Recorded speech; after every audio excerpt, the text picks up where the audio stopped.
افلا یتدبرون القرآن، تدبر قرآن، مولانا امین احسن اصلاحی۔ سورہ فتح تمہید۔ اعوذ باللہ من الشیطان الرجیم، بسم اللہ الرحمن الرحیم۔ سورہ کا عمود اور سابق سورہ سے ربط۔ سابق سورہ کی آیت 35 میں اہل ایمان سے یہ وعدہ جو فرمایا ہے کہ اگر تم کمزور نہ پڑے تو تم ہی سربلند ہوگے، تمہارے حریف ذلیل و پامال ہوں گے۔ اس سورہ میں اسی وعدے کے ایفاء کی واقعاتی شہادت ہے۔ اس کا آغاز صلح حدیبیہ کے ذکر سے ہوا ہے جو فتح مکہ کی تمہید اور حضرت صلی اللہ علیہ وآلہ وسلم اور آپ صلی اللہ علیہ وآلہ وسلم کی امت پر اتمام نعمت کا فتح باب ثابت ہوئی۔ اس میں فتح و غلبہ کی ان پیشن گوئیوں اور بشارتوں کا بھی حوالہ ہے جو اس امت کے باب میں تورات اور انجیل میں وارد ہوئی ہیں، تاکہ اہل ایمان اور اہل کفر دونوں پر اچھی طرح واضح ہو جائے کہ یہ جو کچھ ہوا اور ہو رہا ہے اور آگے ہوگا، ان میں سے کوئی بات بھی اتفاقی نہیں ہے، بلکہ یہ سب کچھ اللہ تعالیٰ کی اسکیم میں پہلے سے طے ہے، اور یہ اسکیم پوری ہو کر رہے گی۔ کسی کی طاقت نہیں ہے کہ اس میں مزاحم ہو سکے۔ سورہ کا پس منظر۔ اس سورہ کو اچھی طرح سمجھنے کے لیے اس کے پس منظر کو نگاہوں میں رکھنا ضروری ہے۔ یہ نہایت مایوس کن حالات کے اندر امید کی روشنی اور شکست کے عام احساس کے اندر فتح مبین کی بشارت بن کر نازل ہوئی۔ اس نے نہایت نازک حالات کے اندر مسلمانوں کی ڈھارس بندھائی، اور 2 سال سے زیادہ کی مدت نہیں گزری کہ اس کے ہر وعدہ اور اس کی ہر وعید کی سچائی سامنے آ گئی کہ دوست اور دشمن کسی کے لیے بھی اس میں شک کی کوئی گنجائش باقی نہیں رہی۔ اس اجمال کی تفصیل یہ ہے کہ سن 6 ہجری میں نبی صلی اللہ علیہ وآلہ وسلم کو رؤیا میں یہ بشارت ہوئی کہ آپ صلی اللہ علیہ وآلہ وسلم اور صحابہ کرام رضی اللہ عنہم اجمعین کی ایک جماعت عمرہ کی سعادت سے بہرہ اندوز ہوئے ہیں۔ اس رؤیا کی بنا پر آپ صلی اللہ علیہ وآلہ وسلم نے منادی کرا دی کہ لوگ عمرہ کے لیے تیار ہوں۔ اگرچہ قریش کے ساتھ مسلسل جنگ کی حالت قائم تھی، نہایت قوی اندیشہ تھا کہ مسلمان جماعتی حیثیت سے عمرہ کے لیے نکلے تو وہ لازماً مزاحم ہوں گے اور جنگ کی نوبت آ جائے گی، لیکن مسلمانوں پر بیت اللہ سے محرومی اتنی شاق تھی کہ وہ اس خطرے سے بے پرواہ ہو کر نبی صلی اللہ علیہ وآلہ وسلم کی رفاقت کے لیے تیار ہو گئے۔ منافقین نے، جن کا ذکر پچھلی سورہ میں گزر چکا ہے، مسلمانوں کا حوصلہ پست کرنے کی بہت کوشش کی، ڈرایا کہ جو لوگ مکہ جائیں گے ان کو گھر پلٹنا نصیب نہیں ہوگا، لیکن مسلمانوں کو نبی صلی اللہ علیہ وآلہ وسلم کی رؤیا پر پورا اعتماد تھا۔ اس وجہ سے تقریباً 1400-1500 صحابہ کرام رضی اللہ عنہم اجمعین ہم رکابی کے لیے تیار ہو گئے۔ اس امر میں راویوں کا اختلاف ہے کہ مہینہ رجب کا تھا یا ذی قعدہ کا، بہرحال انہی دونوں مہینوں میں سے کوئی مہینہ تھا۔ یہ مہینے ہمیشہ سے حج و عمرہ کے لیے خاص رہے ہیں، اس وجہ سے اس توقع کے لیے معقول وجہ موجود تھی کہ قریش ان کا احترام ملحوظ رکھیں گے۔ حضرت صلی اللہ علیہ وآلہ وسلم اور صحابہ کرام رضی اللہ عنہم اجمعین نے مکہ سے 6 میل کے فاصلے پر ذوالحلیفہ میں عمرہ کا احرام باندھا۔ قربانی کے لیے 70 اونٹ ساتھ لیے، جن کی گردنوں میں علامت امتیاز کے طور پر پٹے بھی ڈال دیے گئے تھے کہ ہر دیکھنے والے پر واضح ہو جائے کہ یہ ہدی کے جانور ہیں، کوئی ان سے تعرض نہ کرے۔ جنگ کا کوئی سامان ساتھ نہ تھا، صرف تلواریں تھیں اور وہ بھی میانوں کے اندر۔ غرض اس بات کا پورا اہتمام کیا گیا کہ قریش جنگ کا کوئی بہانہ پیدا نہ کر سکیں، لیکن ان کی نخوت جاہلیت نے گوارا نہیں کیا کہ یہ قافلہ مکہ میں داخل ہونے پائے۔ اپنے آدمیوں کے ذریعے سے انہوں نے چھیڑ چھاڑ کے مختلف بہانے پیدا کیے، لیکن نبی صلی اللہ علیہ وآلہ وسلم اور صحابہ رضی اللہ عنہم اجمعین نے ان کی کوئی شرارت کامیاب نہ ہونے دی۔ حدیبیہ پہنچ کر آپ صلی اللہ علیہ وآلہ وسلم نے ایک شخص کو قریش کے لیڈروں کے پاس یہ پیغام دے کر بھیجا کہ آپ صلی اللہ علیہ وآلہ وسلم صرف عمرہ کے قصد سے آئے ہیں، اس کے سوا کوئی اور غرض نہیں، لیکن انہوں نے قاصد کو قتل کر دینے کا ارادہ کر لیا۔ بڑی مشکل سے ایک دوسرے گروہ کی مداخلت سے اس کی جان بچی۔ اس کے بعد آپ صلی اللہ علیہ وآلہ وسلم نے اپنے خاص سفیر حضرت عثمان رضی اللہ عنہ کو بھیجا۔ انہوں نے بھی قریش کو اطمینان دلانے کی پوری کوشش کی، لیکن قریش اپنی ہٹ پر قائم رہے۔ البتہ حضرت عثمان رضی اللہ عنہ کے ساتھ انہوں نے کوئی بدسلوکی نہیں کی، بلکہ عزت سے پیش آئے اور یہ پیشکش کی کہ اگر وہ تنہا طواف کرنا چاہیں تو کر لیں، لیکن حضرت عثمان رضی اللہ عنہ نے ان کی پیشکش رد کر دی کہ رسول اللہ صلی اللہ علیہ وآلہ وسلم کے بغیر وہ طواف کے لیے تیار نہیں ہیں۔ اسی حیث پیس میں حضرت عثمان رضی اللہ عنہ کی واپسی میں کچھ دیر ہو گئی اور ادھر مسلمانوں کے کیمپ میں یہ افواہ پھیل گئی کہ حضرت عثمان رضی اللہ عنہ کو شہید کر دیا گیا ہے۔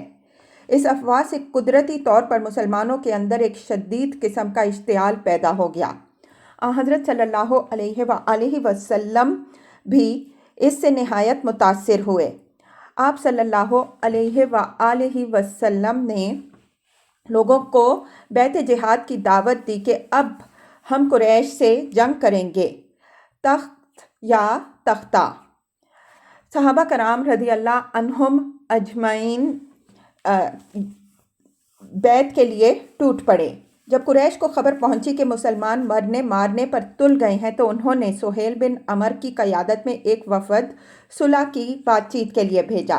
اس وفد نے قریش کی آن رکھنے کے لیے اس بات پر بہت اصرار کیا کہ مسلمان اس سال واپس چلے جائیں، اگلے سال عمرے کے لیے آئیں۔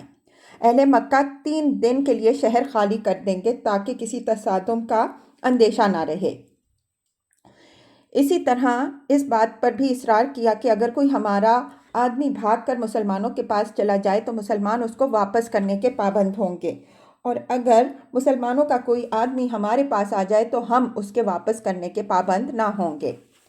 صحابہ کرام رضی اللہ عنہم اجمعین یہ شرطیں قبول کرنے پر کسی طرح بھی راضی نہیں تھے، لیکن نبی صلی اللہ علیہ وآلہ وسلم نے اشارہ غیبی کے تحت یہ مان لیں اور مندرجہ ذیل شرائط پر معاہدہ طے پا گیا۔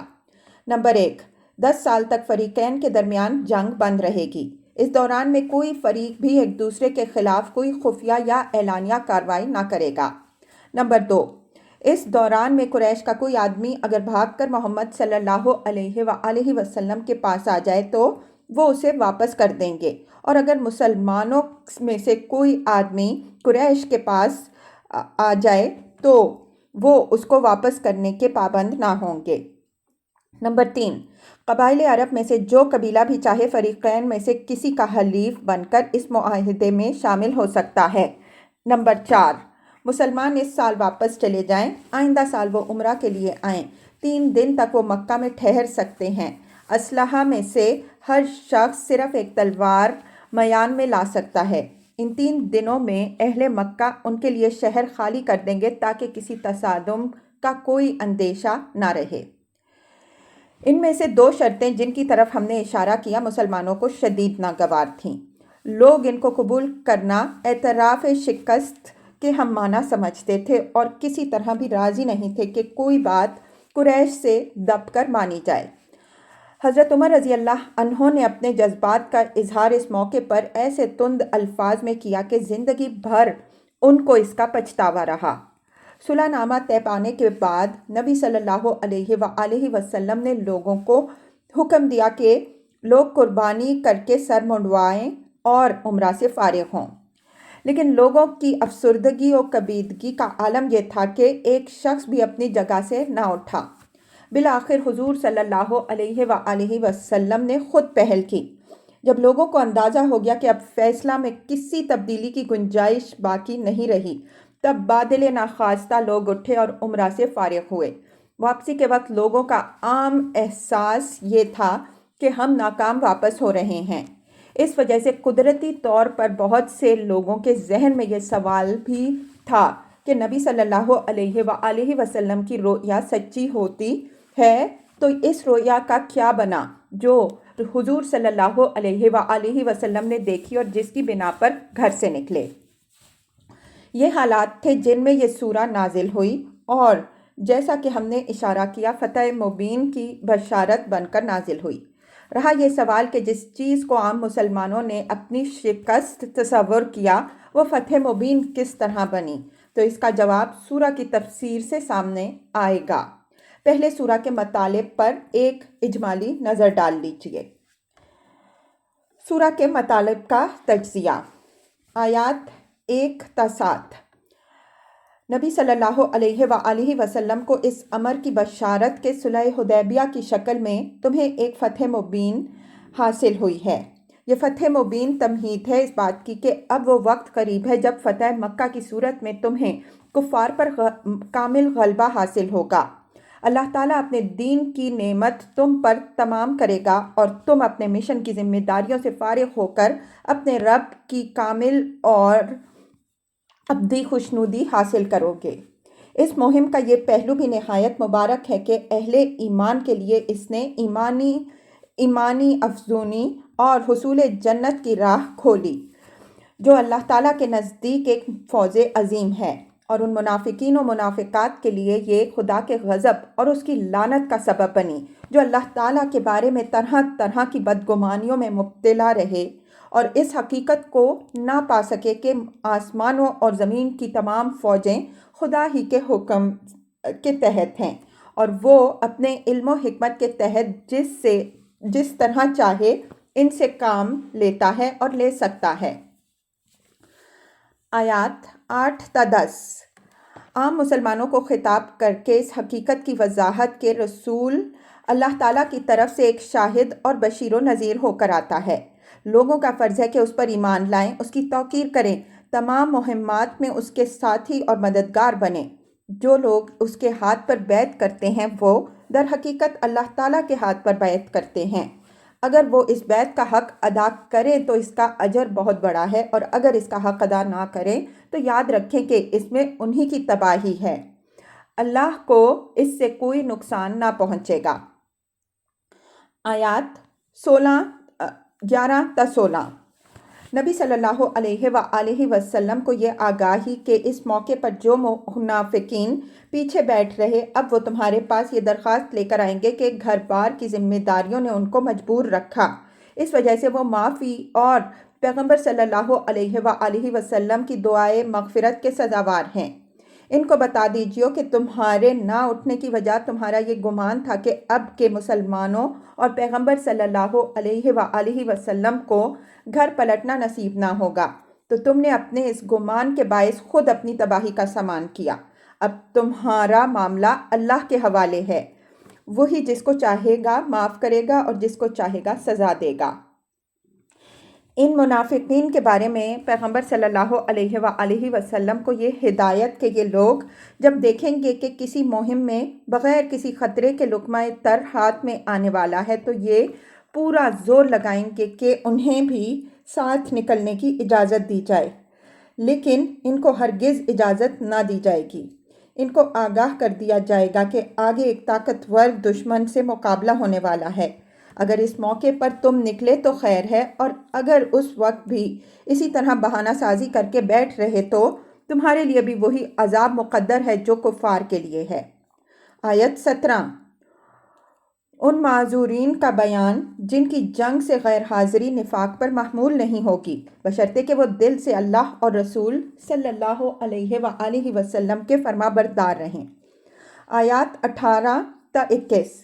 ان جانصاروں کا بیان جنہوں نے بیعت رضوان میں شرکت کی، ان کے لیے اللہ تعالیٰ کی خوشنودی، فتوحات، غنیمت اور فتح مکہ کی بشارت۔ آیات 22 تا 25۔ اس امر کا بیان کہ حدیبیہ کے موقع پر قریش جنگ کرتے تو منہ کی کھاتے، مسلمانوں کے غلبہ کے پہلو کی طرف اشارہ، قریش کی کھلی ہوئی اخلاقی و مذہبی شکست، قریش کی مرعوبیت کے باوجود مسلمانوں کو جنگ کی اجازت نہ دینے کی حکمت۔ آیت 26۔ قریش کی اخلاقی شکست کے پہلو بپہلو مسلمانوں کی طرف سے اخلاقی فتح جو مظاہرہ ہوا اس کی طرف اشارہ۔